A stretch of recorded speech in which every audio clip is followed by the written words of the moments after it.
Alright, what's going on everyone, and welcome to the series in which I introduce you to all of the most powerful competitive decks in the modern format. The goal here is not to give an exact deck list as those change constantly, but rather to give a brief overview of how the deck works so you can be prepared if you're new to the format. And today we're looking at Mono Black Coffers, which is a mono black control deck that utilizes a land combo to generate huge amounts of mana in the late game. That land combo is Cabal Coffers and Urborg Tomb of Yawgmoth. So the Coffers can tap to add black mana equal to the number of swamps you control, which can be huge if you have a bunch of swamps. Say you have this and 4 swamps, for example, you can pay 2, tap it for 4, right? So effectively you're using 3 lands to get 4 mana. It's fine, but the problem is the Coffers don't have a land type themselves. They're not a swamp. However, Urborg turns all lands into swamps, so that makes it very easy to generate a ton of mana, especially since the Coffers aren't legendary. The payoff for this is actually Karn,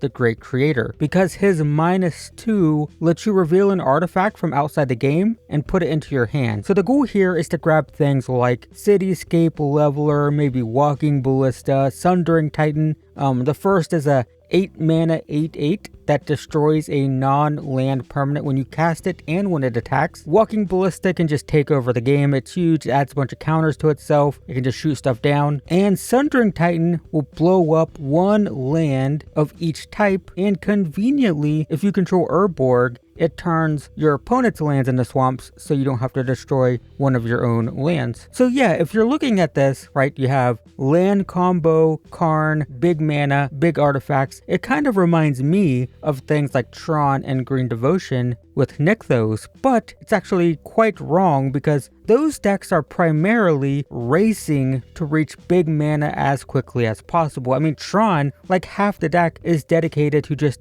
building Tron, finding lands, tutoring for lands, drawing cards, just trying to find those lands and then playing a couple threats. But that's not really true for Coffers. Coffers isn't trying to race to big mana. It does have big mana potential, but it's a control deck first. In fact, almost the entire deck is just removal. It's got Fatal Push, March of Wretched Sorrow, Sheoldred's Edict. These are all spot removal for creatures and planeswalkers. Fatal Push destroys small ones, March destroys bigger ones. Also, because March has X in its cost and it gains life, it can just, it can deal like 10 damage and gain 10. And the Edict is just great for dealing with planeswalkers. It's rare people have more than one. There's also Damnation and Deadly Cover-Up, and these are board wipes. Damnation clears the board for 4. Cover-Up costs 1 more, but it can exile all additional copies of a card it destroys, if you can collect evidence. The deck also plays Thoughtseize and Inquisition of Kozilek, which are hand disruption spells to ensure the opponent can't enact their game plan. And finally, the deck plays a lot of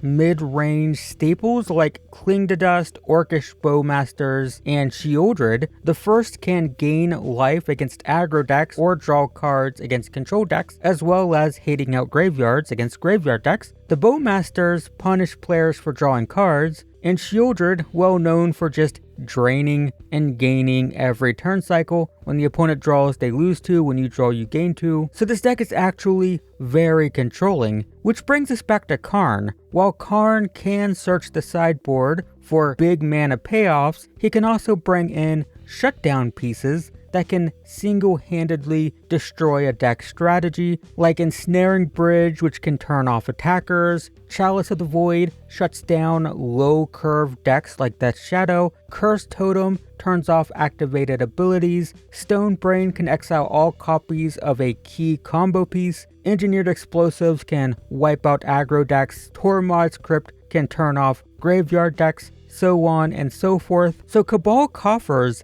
is not a deck that's desperately racing to assemble some sort of land combo to get big mana. It's a control deck. It is a mono black control deck that wins in the late game by generating tons of mana and casting massive beaters. And the glue that binds these two strategies together, I think, is the One Ring, a newer card and a very powerful one. When you play it, you get protection from everything for a turn. Not bad for a deck that's trying to stall, but it can also tap to put a burden counter on itself, and then you draw cards equal to the number of burden counters. However, at the beginning of your upkeep, you lose 1 life for each burden counter. So the idea here is, you get to draw more at the cost of life, which, honestly has never been a problem. Necropotence taught us that life for cards is fine. So this works great in a control deck that's looking to trade 1-for-1 with spot removal, right? If you can get 5 or 6 extra cards, you just draw a bunch of hand disruption, a bunch of removal, maybe some board wipes, and you generate a bunch of card advantage. But it also works well in a ramp deck because the more mana you have, the easier it is to cast all the cards you draw, and also the drawback of losing life can be neutralized with Shieldred. Sure, you lose life, but also if you draw 4 cards, you gain 8, so that's fine. It's also important to note that the deck usually plays Profane Tutor, which can be suspended for 2, and then 2 turns later can find any card you need, right? If you need land combo pieces, it can find it. It can find Karn. Maybe you need Shieldred because you already have the One Ring going. 2 mana, a couple turns, and you can get anything in your deck. So that's pretty good. Some other cards you will occasionally see in these decks include Troll of Khazad-dûm, which can be used to find more swamps if you're struggling for mana, but can also be hard cast in the late game. You also see Golos and Cascading Cataracts. This is a combo that can get a bunch of free cards because Golos tutors a land. So you look for Cascading Cataracts, and if you already have it, then you just find Urborg or Coffers, whatever. But ideally you find Cataracts,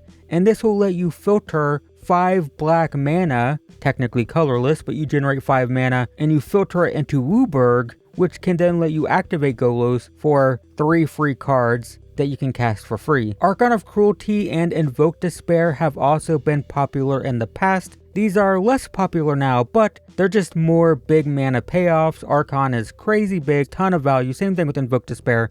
Both of these are huge value cards. They're less common now. Invoke Despair still sees some play. It might be in maybe 1 out of every 4 or 5 decks. Archon is less common, and the reason is, one of the interesting things about this deck is, while it's technically looking to use coffers to cast massive artifact creatures, the mana curve is actually really low. It actually tops out at 4, maybe 5 if plays Cover Up. So even though we're trying to cast huge things, the deck doesn't feel clunky. It is all low cost, low mana value removal, and Invoke Despair and Archon can feel a little clunky. Some people do still like to run these. Just keep in mind that Karn can only pull artifacts from the sideboard, so these are usually played main board. You can also find a variety of black control cards I haven't mentioned yet. Some people place an emphasis on card draw. Occasionally you'll see people running things like Expedition Map and stuff like this to find lands. There's a ton of variation as always, but essentially Mono Black Coffers is a mono black